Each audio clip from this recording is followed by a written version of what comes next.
রাধে রাধে সকলকে। আমি ঝুলন যাত্রার একটি ভিডিও তোমাদের সাথে শেয়ার করতে চলে এসেছি। তো দেখো এইখানে দোলনাটা আমি এরকম করে মানে সাজিয়ে নেব ফুল দিয়ে, আর পেছন দিকটায় একটা আমি সাদা ওড়না এরকমভাবে আমি আটকিয়ে নিয়েছি। আর এই যে অনেক রকমের বিভিন্ন ধরনের ফুল আছে, সেই ফুল দিয়ে আমি কিন্তু সাজিয়ে নেব। আর এই মালাটা আমি করে নিয়েছি আর কি সাদা ফুলগুলো দিয়ে দিয়ে এই তো এইভাবে আমি আটকিয়ে নেব।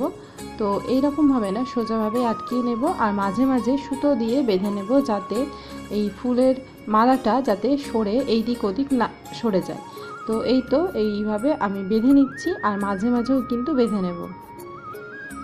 তো এই তো বেঁধে নিয়েছি দেখো পুরো দোলনাটাতে। আর এই যে এই সাদা ফুলের এই পাতাগুলো দিয়ে কিন্তু আমি দুই সাইডে লাগিয়ে নিয়েছি। আর এইবারে একটা একটা করে আমি ফুল দিয়ে কিন্তু বিভিন্ন ধরনের ফুল দিয়ে কিন্তু সাজিয়ে নিচ্ছি। তো লাস্ট অবধি দেখবে দোলনাটা কেমন লাগছে। তো চলো সাজিয়ে নিই, বেশি বকবক না করে দোলনাটা আমি সাজিয়ে নিই। আর কীরকম সাজাচ্ছি আমাকে কিন্তু অবশ্যই কমেন্টে জানিও যে কেমন লাগলো। আর ভালো লাগলে অবশ্যই একটা লাইক আর কমেন্ট করে অবশ্যই জানিও যে তোমাদের দোলনা সাজানোটা কেমন লাগলো। মেন কথা রাধাকৃষ্ণ বা গোপালকে এই ঝুলন যাত্রায় দোল দেয়। তো রাধাকৃষ্ণ তো ছিল না, আমার কাছে গোপু সোনা ছিল, ওকেই আমি করেছি।